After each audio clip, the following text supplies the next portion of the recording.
নমস্কার বন্ধুরা, আমি তোমাদের শ্রাবণী। অনেক দিন ধরে তোমাদের কোনো ভালো ভিডিও দিতে পারিনি, তাই আমার একটা অসুবিধার কারণে যাকে দেখো আজকে একটা নতুন রেসিপি নিয়ে এসেছি। সেটা হচ্ছে ভোলা মাছ, মশলাদার ভোলা মাছ। দেখো ভোলা মাছটাকে আমি কেটে নিয়েছি, সঙ্গে নিয়েছি কুচনো পেঁয়াজ, একটা মাঝারি আগে টমেটো আর লেবু পাতা। এই দিয়ে রেসিপিটা তৈরি করব, তাই প্রথম থেকে শেষ পর্যন্ত তোমরা সঙ্গে থেকো। কীভাবে কি আমি রান্না করছি। আমি নুন হলুদ মাখিয়ে ভালো করে ভেজে নিই। নুনটা মাখিয়ে নিলাম, কড়াই বসিয়ে দিয়েছি। কড়াই গরম হয়েছে, এবার তেলটা দেবো। তেল গরম করতে দিয়েছি, তেলটা গরম হোক। দেখো তেলটা গরম হয়ে গেছে, এবার আমি মাছগুলোকে এর মধ্যে আস্তে আস্তে ছেড়ে দিচ্ছি।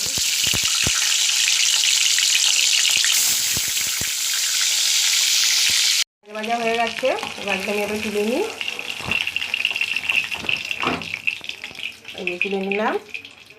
এই তেলেই আমি মাছ ভাজাগুলো হয়ে গেছে, ওই তেলেই রান্না হবে। ওই তেলের মধ্যেই আমি প্রথমে কালো জিরে ফোড়ন দিলাম, তারপরে যে কুচানো পেঁয়াজটা ছিল সেই কুচানো পেঁয়াজগুলো আমি দিয়ে দিলাম। ওদিকে কুচানো পেঁয়াজটা ভাজা ভাজা হচ্ছে, এদিকে আমি একটা বাড়িতে একটা মশলা তৈরি করলাম। প্রথমে আদা এবং কাঁচা লঙ্কা বাটা হাফ চামচ নিলাম, পেঁয়াজ আর রসুন বাটা, তারপর দিলাম 1 চামচ জিরের গুঁড়ো, 1 চামচ ধনের গুঁড়ো, অল্প করে লাল লঙ্কার গুঁড়ো, কারণ আদার মধ্যে আমার কাঁচা লঙ্কা বাটা আছে তাই। তারপর দেবো কালারের জন্য হাফ চামচ কাশ্মীরি লঙ্কার গুঁড়ো, আর দেবো পরিমাণ মতো হলুদ। দিয়ে আমি সব একসঙ্গে মিশিয়ে এটাকে তৈরি করে সরিয়ে রাখলাম। আমি পরে দেবো। পেঁয়াজটা একটু বেশ লাল ভাজা ভাজা হয়েছে, এর মধ্যে আমি একটা ছোটো মাঝারি সাইজে যে টমেটোটা কেটে রেখেছিলাম সেটা দিয়ে দিলাম। আর দেবো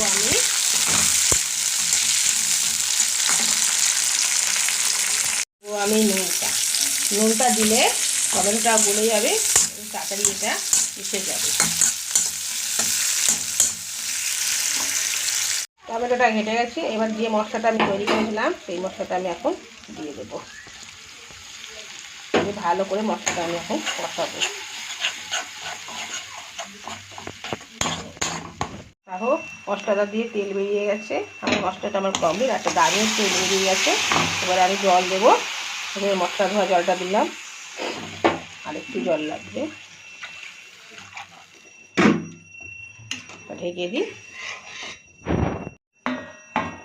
ফুটে উঠুক, তারপরে মাছটা দেখো জলটা ফুটে গেছে। এবার আমি মাছগুলোর মধ্যে আস্তে করে ছেড়ে দিই।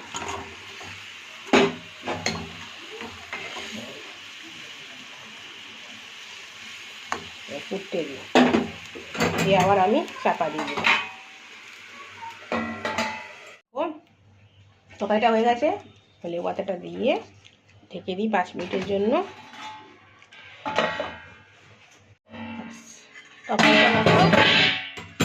পাতা একটা গন্ধ দারুণ বেরিয়ে গেছে, ওটা আমার কমপ্লিট হয়ে গেছে। তুলে নিই একটা করে, তুলে নিই।